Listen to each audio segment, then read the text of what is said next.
semuanya, di video ini kita akan membahas tentang percobaan penetapan kadar ion Br- dalam larutan NaBr dengan titrasi argentometri metode Volhard.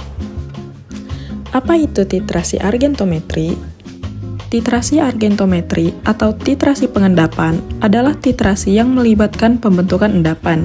Biasanya, pembentukan endapan ini digunakan sebagai indikator tercapainya titik akhir titrasi. Titrasi argentometri merupakan salah satu metode titrasi yang melibatkan ion Ag+. Pada titrasi argentometri, terdapat 3 metode yang dapat digunakan, yaitu metode Volhard, metode Mohr, dan metode Fajans. Perbedaannya diantaranya dapat dilihat dari indikator yang digunakan.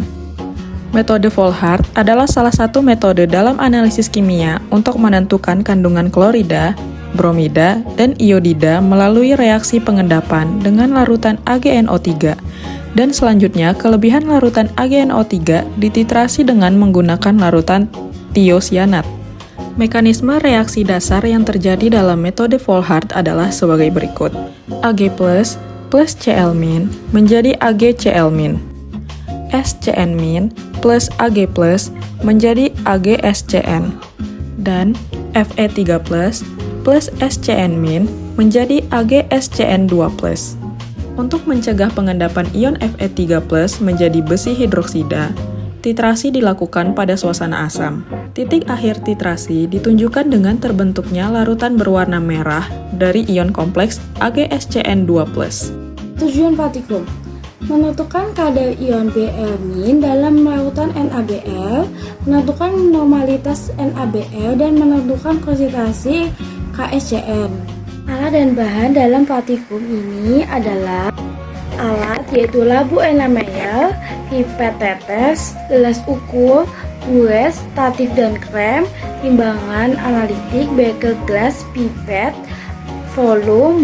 Bahannya adalah lautan NaBr 10 ml, lautan AgNO3 0,1 m, indikator FeCl 5%, dan lautan KECN dan isolin. Dalam percobaan ini dilakukan penetapan kadar ion bromida dalam larutan natrium bromida menggunakan metode titrasi balik Volhard. Nah, langkah pertama yang dilakukan adalah mengambil sebanyak 10 ml sampel larutan NaBr menggunakan pipet volumetrik, kemudian dimasukkan ke dalam labu Erlenmeyer bersih. Nah, larutan NaBr berfungsi sebagai sampel yang mengandung ion Br- yang akan ditentukan kadarnya. Selanjutnya, ke dalam larutan tersebut ditambahkan larutan perak nitrat dalam jumlah berlebih. Nah, penambahan larutan AgNO3 ini bertujuan untuk mengendapkan seluruh ion Br- yang ada dalam sampel menjadi perak bromida. AgNO3 dipilih karena ion Ag+ membentuk endapan yang sangat sedikit larut dengan ion halida seperti Br-, sehingga sangat tepat digunakan untuk kuantifikasi ion tersebut melalui pengendapan. Jumlah yang diberikan harus berlebih untuk memastikan bahwa seluruh Br- telah bereaksi sepenuhnya. Karena perhitungan kadar Br- dilakukan secara tidak langsung dengan menghitung kelebihan Ag+ yang tersisa setelah reaksi. Langkah terakhir adalah melakukan titrasi terhadap kelebihan ion Ag+ yang belum bereaksi menggunakan larutan standar kalium tiosyanat. Nah, ion SCN- akan bereaksi dengan sisa Ag+ membentuk endapan perak tiosyanat yang tidak berwarna. Selama proses ini berlangsung, larutan terus diaduk hingga tercapai titik akhir titrasi. Titik akhir ditandai dengan munculnya warna merah darah yang stabil sebagai hasil pembentukan kompleks antara ion Fe3+ dan kelebihan SCN-. Munculnya warna merah menandakan bahwa seluruh ion Ag+ telah habis bereaksi dan sisa SCN- mulai bereaksi dengan indikator.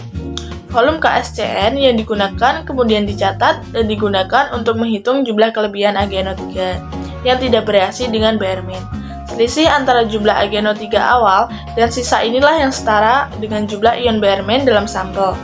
Dengan demikian, metode Volhard ini memungkinkan analisis kuantitatif ion halida secara tidak langsung dan sangat efektif digunakan untuk penetapan ion bromida dalam larutan NaBr. Dari percobaan yang telah dilakukan, diperoleh data-data yaitu volume AgNO3 0,1 N adalah 9,5 ml, volume NaBr adalah 10 ml, dan volume KSCN adalah 4,5 ml. Lalu, larutan AgBr yang ditetesi dengan FeCl3 dan dititrasi dengan KSCN 4,5 ml menghasilkan larutan yang berwarna merah bata dan terdapat endapan berwarna merah bata juga. Selanjutnya, kita akan melakukan analisis data dari data pengamatan yang sudah didapatkan.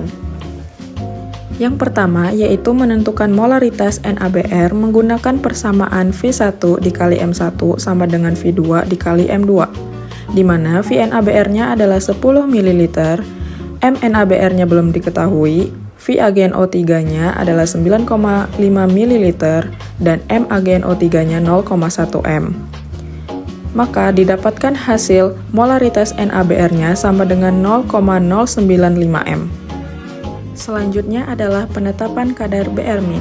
Langkah pertama yaitu mencari massa NaBr dengan rumus M sama dengan gram per mm NaBr dikali 1000 per VNaBr, di mana tadi MNaBr-nya sudah diketahui yaitu 0,095 sama dengan gram per 103 dikali 1000 per 10.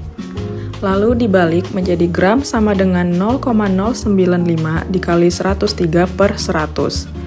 Didapatkan massa NaBr-nya sama dengan 0,09785 gram. Selanjutnya mencari massa Br-min dengan rumus massa Br-min sama dengan ARBr per mm NaBr dikali massa NaBr sama dengan 80 per 103 dikali 0,09785. Maka massa NaBr sama dengan 0,076 gram. Lalu menetapkan kadar NaBr dengan rumus persen NaBr sama dengan massa Br per massa NaBr dikali 100%, di mana massa Br sama dengan 0,076 per massa NaBr yaitu 0,09785 dikali 100%. Didapatkan kadar NaBr-nya adalah 0,74%. Yang terakhir yaitu menentukan molaritas KSCN menggunakan persamaan V1 dikali M1 sama dengan V2 dikali M2 atau VAgNO3 dikali MAgNO3 sama dengan VKSCN dikali MKSCN, di mana 9,5 ml dikali 0,1 M sama dengan 4,5 ml dikali MKSCN. Maka didapatkan molaritas KSCN-nya adalah 0,2 M.